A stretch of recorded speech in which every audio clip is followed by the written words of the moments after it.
Let's set the scene. It is the time of ancient Israel. The people have been freed from slavery in Egypt, with Moses leading the way. They'd wandered through the wilderness for 40 years, learning many lessons about themselves and their God.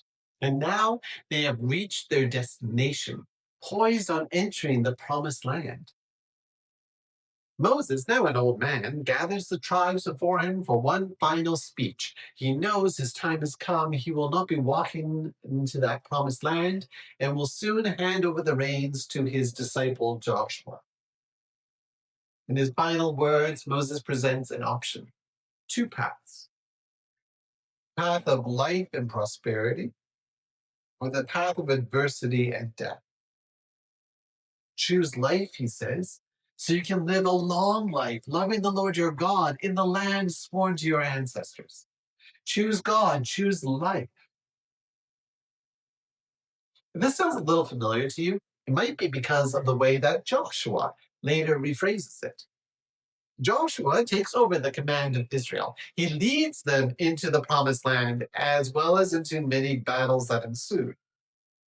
At the end of Joshua's term, he echoes back the choice that Moses presented when Joshua was still a young commander.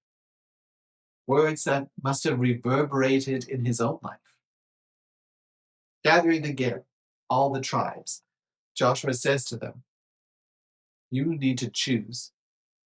Serve the Lord who saved you and helps you, or serve other gods. As for me and my household, we will serve the Lord." That phrase has become a favorite house decor item, almost as popular as live, laugh, love. I've seen it hanging in many a kitchen. Maybe it hangs in yours. It's a good reminder, a good recommitment. All of Scripture is worthy of meditation and reflection. And I celebrate anything that's going to turn our attention towards God.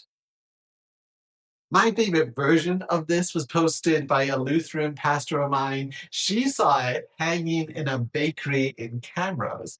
It says, "As for me and my house, we will serve cookies, baking 24/7. Moses and Joshua repeat the same message. You have two choices before you: life or death, joy or sorrow, prosperity or adversity, the Lord or anything else. Choose wisely." The people stand up and they shout, "We will serve the Lord." Let's hear it again. Who do we serve? We will serve the Lord. I think this could be a good cheerleading chant. You can't throw me for a curve. I know who I'm going to serve. The Lord, the Lord, serve the Lord. Okay, maybe it needs work. And now I might as well admit I have one little problem with this phrase. It comes off a bit trite, a little too easy to say. If it can be chanted in a stadium, well, there's probably lacking some nuance.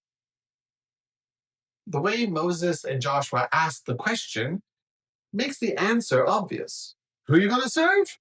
The Lord. Of course. Who would choose death? Who would choose adversity? Who would choose anything less?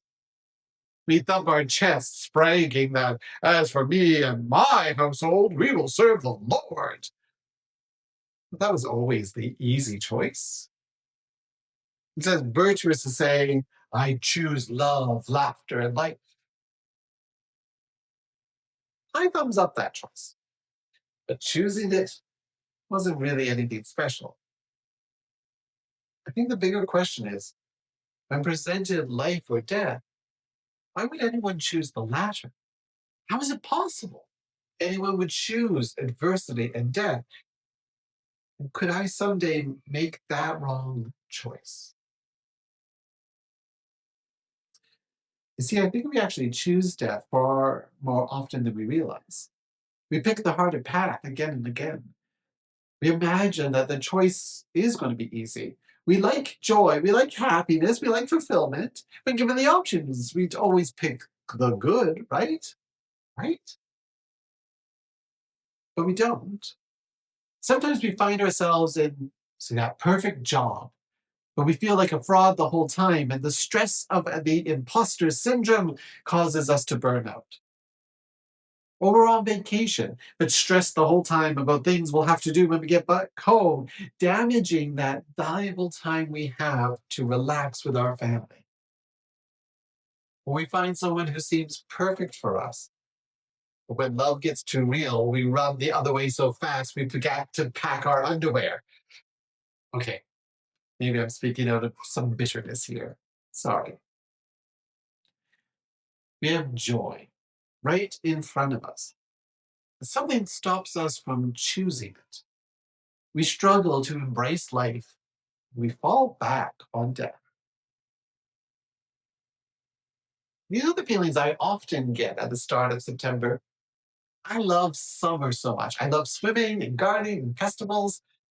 But as the summer winds down and the leaves start to change, I get sad. My thoughts leap towards winter.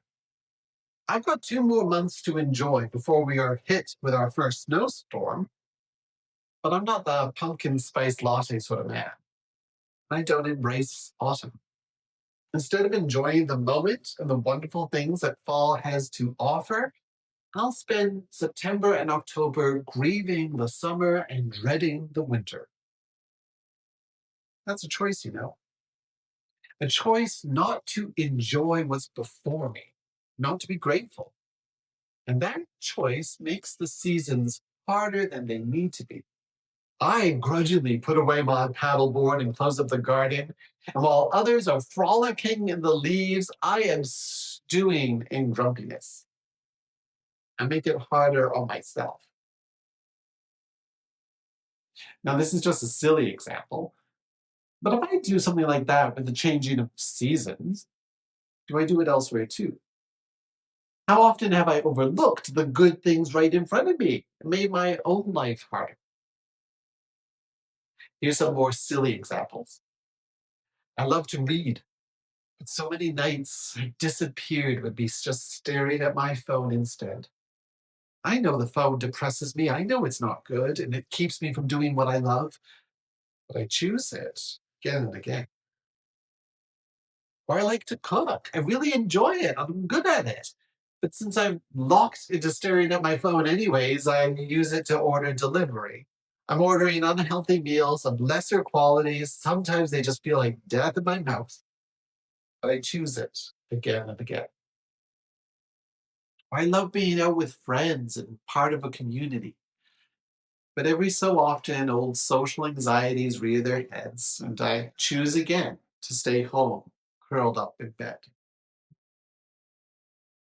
We make choices again and again that are not for our health, not for our flourishing, that do not give us life. In fact, many of these choices ultimately make life harder.